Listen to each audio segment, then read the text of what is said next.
दोस्तों जियो financial service की बात करें तो देख सकते हो कि कंपनी ने बहुत बड़ा ऐलान कर दिया है। कंपनी ने एक ऐसी सर्विस को लॉन्च किया है जो आने वाले समय में इनके जो कंपटीटर कंपनियां उन सबको बहुत पीछे छोड़ देंगे। कंपनी अब जिस सेक्टर में एंट्री कर रहे हैं उसमें वो नंबर वन बनना चाहते हैं। पूरी रणनीति तैयार है, एक मजबूत टीम तैयार है, बहुत सारे अनुभव के साथ लोग यहाँ पे जुड़े हैं और कंपनी आने वाले समय बाजार में तहलका मचाने को तैयार है। और ऐसे में जियो फाइनेंशियल के शेयर होल्डर को क्या बेनिफिट होगा और किस तरह से आगे की रणनीति बनेगी उसको समझने की कोशिश करेंगे। यहाँ पे लगातार रोड शोज हो रहे और इस रोड शोज की मीटिंग के अंदर क्या फैसले किए जा रहे हैं उसको समझेंगे। कंपनी बड़ा करना चाहती है और उसके लिए काफ़ी ज़्यादा फंड की भी ज़रूरत है और ऐसे में बहुत सारे नए निवेशकों को जोड़ने की भी आवश्यकता है। इन सारी बातों को इस वीडियो के माध्यम से समझेंगे कि आगे की क्या संभावना बन रही है। क्योंकि जियो फाइनेंशियल में फ़िलहाल तो आप देखें तो स्टॉक में नरमी है, स्टॉक दबाव में भी है क्योंकि बाजार में भी गिरावट का माहौल बना हुआ है। ऐसे में कब स्टॉक के अंदर पॉजिटिव माहौल बनेगा उसको समझेंगे इस वीडियो के माध्यम से। लेकिन फ्रेंड्स उससे पहले अगर आप पहली बार हमारे चैनल पे आए तो चैनल को सब्सक्राइब कर दीजिए, एक बेल आइकॉन दबा दीजिए ताकि जब भी नया वीडियो बने पहला नोटिफिकेशन आपको मिले। वीडियो पसंद आए तो लाइक से ज़रूर कीजिए। चलो फ्रेंड्स वीडियो स्टार्ट करते हैं। मैं हूँ आपका दोस्त SB दवे और हमारे अपने चैनल ऑनलाइन कमाई में आपका बहुत बहुत स्वागत है। तो सबसे पहले BSE सेंसेक्स की बात कर ले। आज 3 बजे के आसपास का टाइम है। 81,451 के स्तर पर बाजार 132 पॉइंट की गिरावट है, यानी 0.16% डाउन है BSE सेंसेक्स। अब बाजार की शुरुआत ही कमज़ोर हुई थी लेकिन उसके बाद बाजार रिकवर कर गया। आप देख सकते हो कि बाजार में हमने लगभग 300 पॉइंट के आसपास की तेज़ी देखी लेकिन वो तेज़ी काफूर हो गई, गिरावट का माहौल बना और काफ़ी नीचे तक गया। 81,200 के लेवल तक पहुंचा सेंसेक्स, लेकिन वहां से कुछ वापस रिकवरी भी देखने को मिले। निचले लेवल से खरीदारी हो रही है और ये पिछले कई समय से हम देख रहे हैं कि बाजार बिल्कुल सीमित दायरे में है। 82,500 का ऊपर का आप रेजिस्टेंस है जहां से आप देखें तो दबाव मिल जाता है और 81,000 का निचला स्तर है और इसी दायरे में बाजार ट्रेड कर रहा है। जैसे नीचे जाता है वहाँ से खरीदारी आती है, ऊपर जाके फिर बिकवाली शुरू हो जाती है। तो अब आप देखें शॉर्ट टर्म में लोग यहाँ पे अपनी रणनीति बना रहे हैं।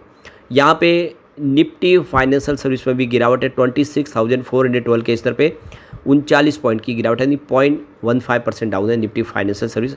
बड़ी गिरावट तो नहीं है। अब जियो फाइनेंशियल सर्विस की बात करें, यहाँ पर भी हल्की गिरावट है। 288 के आसपास से मैं आपको ट्रेड करता हुआ दिखाई देगा जहाँ पे 0.36% की गिरावट है। वैसे आप देख ही सकते हो कि यहाँ पे 300 के नीचे स्टॉक आ गया, थोड़ी सी इस वजह से दबाव की स्थिति बनी है। अब जो बड़ी अपडेट निकल के आ रही है, जियो फाइनेंशियल ने कल ही यानी 17 जून 2025 को जो एक्सचेंज को जानकारी दी है और आप देखिए उन्होंने जो इंस्टीट्यूशनल इन्वेस्टर जो मीटिंग थी उसका नतीजा आ चुका है, उसकी जानकारी शेयर की गई है। तो यहाँ पे देखो कि जियो फाइनेंशियल की तरफ से कहा गया है, हमने जो 10 जून को यहाँ पे जो जानकारी दी थी जिसमें कंपनी की तरफ से यहाँ पे एक इंस्टीट्यूशनल इन्वेस्टर मीटिंग रखी गई थी और इसको थर्ड पार्टी के द्वारा ऑर्गेनाइज किया गया था।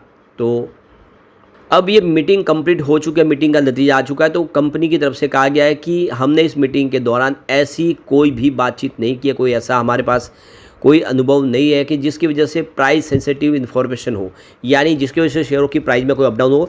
वैसा यहाँ पे कोई बातचीत नहीं हो या कोई मीटिंग के दौरान निकल के नहीं आए। तो ये मीटिंग जो भी है हमारी नॉर्मल मीटिंग थी इन्वेस्टर के साथ में और पब्लिक डोमेन में उसकी सारी जानकारी हमने दी हुई है। तो बिल्कुल ये मीटिंग का नतीजा आ चुका है जो देखिए 16 जून से 17 जून 2025 2 दिन के लिए मीटिंग थी। दुबई के अंदर थी ये, इन पर्सन दुबई में और आबू धाबी में 2 जगह पे ये मीटिंग थी। आप देख सकते कि तो ये नॉन डील रोड शो थी जो सिटी ग्रुप ने ऑर्गेनाइज़ किया है 16 और 17। तो ये आप देख सकते हो कि कल ये कंप्लीट हो चुका है। तो लगातार बहुत सारे नए इन्वेस्टर के साथ में जुड़ने की कंपनी की इस समय कवायद चल रही है ताकि आने वाले समय बिजनेस को और तेज़ी से बढ़ाया जा सके। तो कंपनी को इस मीटिंग के दौरान बहुत कुछ अचीव हुआ है, ये एक अच्छी बात है। अब एक जो और बड़ा अचीवमेंट इन्होंने किया, जियो ब्लैकरॉक ने भारतीय निवेशकों के लिए जादुई ट्रेडिंग सिस्टम लॉन्च कर दिया है। आप देख सकते कि अलादीन। तो इन्वेस्टमेंट की दुनिया से जुड़े लोग ब्लैक रॉक के पोर्टफोलियो मैनेजमेंट सॉफ्टवेयर अलादीन के बारे में जानते हैं। ये प्लेटफॉर्म अब भारत में भी लॉन्च कर दिया गया है। जियो फाइनेंशियल सर्विस और ब्लैक रॉक के बीच 50-50% की जॉइंट वेंचर्स जियो ब्लैक रॉक ने आप देख सकते कि सोमवार को अलादीन को पेश किया है। ट्रेडिंग की दुनिया में अलादीन को अद्वितीय इन्वेस्टमेंट एनालिसिस और रिस्क मैनेजमेंट प्लेटफॉर्म के तौर पर जाना जाता है। तो यहाँ पे एक्स पोस्ट में जो जानकारी दी गई म्यूचुअल फंड कंपनी की तरफ से उनका कहना है इन्वेस्टमेंट करना आसान होना चाहिए, ये आपके लिए काम करना चाहिए। यही विश्वास है जिसने जियो फाइनेंशियल सर्विस और ब्लैक रॉक को एक साथ लाया। हमने जियो के डिजिटल फर्स्ट व्यू को ब्लैक रॉक की ग्लोबल इन्वेस्टमेंट विशेषज्ञता के साथ मिश्रित किया है ताकि भारतीय निवेशकों की वास्तविक ज़रूरतों के अनुसार समाधान तैयार किया जा सके। उन्होंने कहा कि पहली बार ब्लैक रॉक का निवेश विश्लेषण और जोखिम प्रबंधन प्लेटफॉर्म अलादीन अब भारत में उपलब्ध है। कंपनी की ओर से कहा गया है कि यह तो बस शुरुआत है, हम आपके निवेश को सुलभ और किफ़ायती बनाकर इसे और नए सिरे से परिभाषित करने के लिए आए हैं। हम जियो ब्लैक रॉक म्यूचुअल फंड है जो आने वाले समय आपको आसान रास्ता दिखाएंगे निवेश का। मई के अंत में जियो ब्लैक रॉक म्यूचुअल फंड को भारत में अपने म्यूचुअल फंड बिजनेस के लिए निवेश प्रबंधन के रूप में परिचालन शुरू करने के लिए सेबी की मंजूरी मिल चुकी है। कंपनी ने 11 जून को एक्सचेंज को इसकी सूचना दी। जियो ब्लैक रॉक इन्वेस्टमेंट एडवाइजर को भी निवेश सलाहकार रूप में काम करने के लिए सेबी की तरफ से मंजूरी मिल चुकी है। यानी आपको अब म्यूचुअल फंड में निवेश करना है तो उनकी तरफ से ये अब म्यूचुअल फंड के अलग अलग प्रोडक्ट भी आपके सामने ऑफर होंगे। इसके अलावा आपको इन्वेस्टर एडवाइजर के तौर पे भी ये अब इनको मंजूरी मिले तो ये आपको इन्वेस्टमेंट के लिए आपको उसकी जानकारी दे सकते हैं कि किस तरह से आपको निवेश करना है। वो सारी जानकारी जियो फाइनेंशियल सर्विस के इन्वेस्टमेंट एडवाइजर के तौर पर आपको मिल सकती है। कंपनी ने अमित भोसले को chief risk management officer, Amol पई को मुख्य टेक ऑफिसर और बिरजा त्रिपाठी को प्रोडक्ट हेड के रूप में अपॉइंट कर लिया है। इस साल की शुरुआत में दोनों भागीदारों ने जॉइंट वेंचर्स में 66.5 करोड़ रुपए यानी करीब $7.78 मिलियन का निवेश किया है, जिनका कुल निवेश 84.5 करोड़ हो गया है।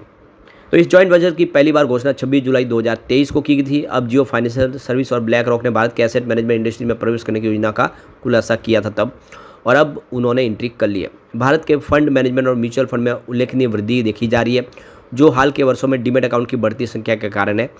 एसेट मैनेजमेंट कंपनियों ने मार्च तिमाही में प्रभावशाली प्रदर्शन की सूचना दी है, जो स्टॉक निवेश के बढ़ते ट्रेंड को दर्शाता है, जिसे हाई डिस्पोजेबल अर्निंग्स और समृद्ध व्यक्तियों की बढ़ती संख्या से समर्थन मिला है।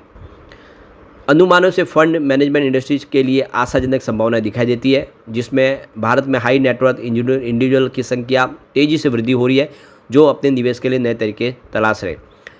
पिछले 5 सालों में सालाना 1 करोड़ से ज़्यादा कमाने वाले लोगों की संख्या में 15% की वृद्धि हुई है। पूर्वानुमानों के मुताबिक अगले 5 सालों में यह आंकड़ा 3.4 लाख तक पहुंच जाएगा, जिससे इस सेक्टर के विस्तार में और मदद मिलेगी। तो कुल मिला के देख सकते हो कि जियो फाइनेंशियल के लिए ये गोल्डन पीरियड शुरू हो चुका है। आने वाले समय काफ़ी बेहतर करेगी कंपनी। यहाँ पे कंपनी के पास इस समय कैश फ्लो भी है। मार्च 2024 में देखें तो कैश फ्लो 11 करोड़ के आसपास था, जो इस समय मार्च 2025 में 285 करोड़ तक पहुंच गया। ये इशारा है कि जियो फाइनेंशियल आने वाले समय धमाका करने को तैयार है, और कंपनी के जो सारे बिजनेस है वो गेम चेंजर है, चाहे वो ऑनलाइन बैंकिंग का बिजनेस हो या फिर ऑनलाइन दूसरी और प्लेटफॉर्म डिजिटल प्लेटफॉर्म के माध्यम से सेवा देना हो, यूपीआई ट्रांजैक्शन हो, सब में कंपनी अच्छा कर रही है और आने वाले समय बाजार में छाने को तैयार है। लेकिन फ्रेंड्स, कोई भी इन्वेस्टमेंट करने से पहले अपने फाइनेंशियल एडवाइजर से एडवाइस ले ले या अपना खुद का रिसर्च करें, क्योंकि मैंने वीडियो आपके एजुकेशनल पर्पज़ के लिए ही बनाया। वीडियो पसंद आए तो लाइक से जरूर कीजिए और चैनल को सब्सक्राइब कर दीजिए। Thank you friends.